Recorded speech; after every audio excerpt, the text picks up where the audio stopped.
আপনি কি কখনো চিন্তা করেছেন কোনো ভ্রমণ কিংবা বাসে চড়ার সময় আপনার সঙ্গে এমন কিছু ঘটতে পারে যা বাস্তবতা ছাড়িয়ে একেবারে ভিন্ন একটা জগতে নিয়ে যাবে? আজকে আমরা আপনাদের জন্য এমন এক ভৌতিক গল্প নিয়ে এসেছি যা আপনাকে ভীতিকর এক অবিশ্বাস্য যাত্রায় নিয়ে যাবে। এটি বাস 375-এর গল্প, যে বাসটি এক রাতে চীন দেশের এক নির্জন সড়কে হারিয়ে গিয়েছিল।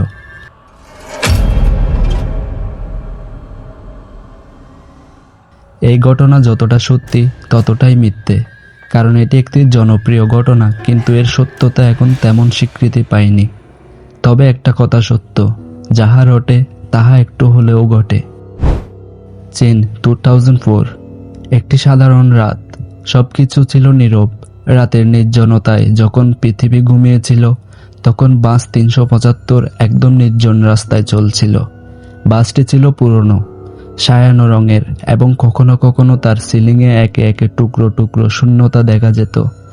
যাত্রীরা একে একে উঠে যাচ্ছিল, তবে তারা জানতো না এই বাসের যাত্রা হবে তাদের জীবনের শেষ যাত্রা।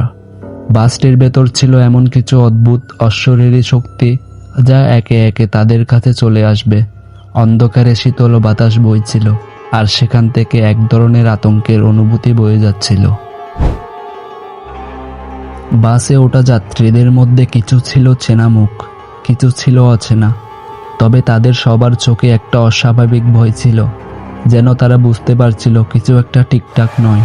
যাত্রীদের কেউ কেউ বলছিল তারা কানে শুনেছে গন্তব্যে পৌঁছানোর পর বাসটি কিছু একটা অদ্ভুত ঘটনার শিকার হতে পারে। হঠাৎ করে বাসের জানালা দিয়ে বাইরে কিছু অদ্ভুত আলো দেখতে পেল। মনে হচ্ছিল বাতাসে ঝড় বইছে, কিন্তু বাইরের পরিবেশ ছিল শান্ত। এক যাত্রী মৃদু শব্দে বলল, আমরা কোথায় যাচ্ছি? কিন্তু তার প্রশ্নের কোনো উত্তর পাওয়া গেল না।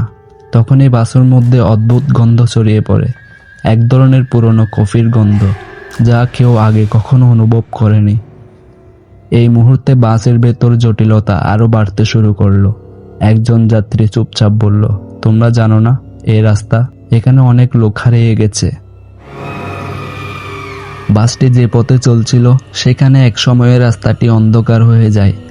গন্তব্য এখনো অনেক দূরে, কিন্তু বাসটির গতিবেগ ছিল অস্বাভাবিকভাবে ধীর। তখনই অদ্ভুত ঘটনা ঘটে।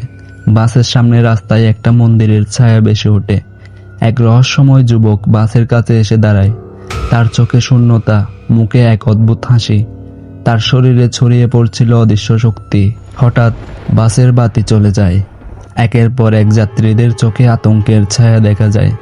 এক মহিলা হঠাৎ করে চিৎকার দিয়ে উঠল, কিছু হচ্ছে। তারপরেই বাসের জানালা দিয়ে দেখা গেল কিছু অদ্ভুত অন্ধকার ছায়া এগিয়ে আসছে। সেই ছায়াগুলি ক্রমশ বড় হতে থাকে, যেন কিছু প্রেতাত্মা বাসের দিকে আসছে।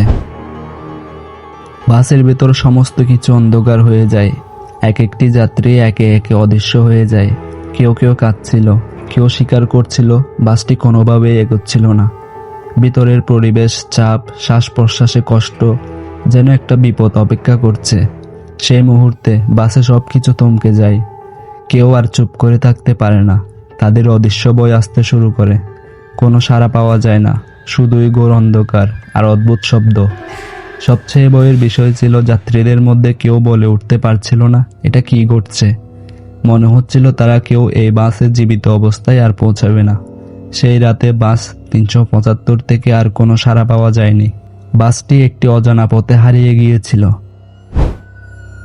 আজও বাস 375 কোথায় চলে গেছে কেউ জানে না, কিন্তু তার যাত্রীরা তাদের নিখোঁজ হওয়ার পরও কোনো অশরীরী উপস্থিতি ছিল বলে অনেকে দাবি করেছেন। বাসটি কখনো কোনো জায়গায় পৌঁছায়নি, শুধুই রহস্য, শুধুই ছায়া। এই ঘটনা আজও একটি অমীমাংসিত রহস্য, যে বাসের যাত্রীরা আজও না ফিরে আসার মতো অন্ধকারের মধ্যে হারিয়ে গেছে।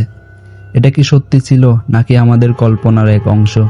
কিন্তু যখন রাতের নিঃশব্দ পরিবেশে কোথাও অদৃশ্য দৃষ্টিতে কোনো বাস হুট করে চলে আসে, তখন আমরা মনে করব এটি কি বাস 375? যদি আপনি ভয়ে বা কৌতূহলে এই গল্প শুনে থাকেন, তবে দয়া করে মনে রাখবেন কিছু রহস্য কখনো উন্মোচিত হয় না, রহস্যই থেকে যায়। এটা গল্পটার সত্যতা যাচাই না হলেও লোকমুখে এর সত্যতা হরহামেশাই পাওয়া যায়। এমন রহস্য রোমাঞ্চে ভরা ঘটনা জানতে জুড়ে থাকুন আমাদের সাথে।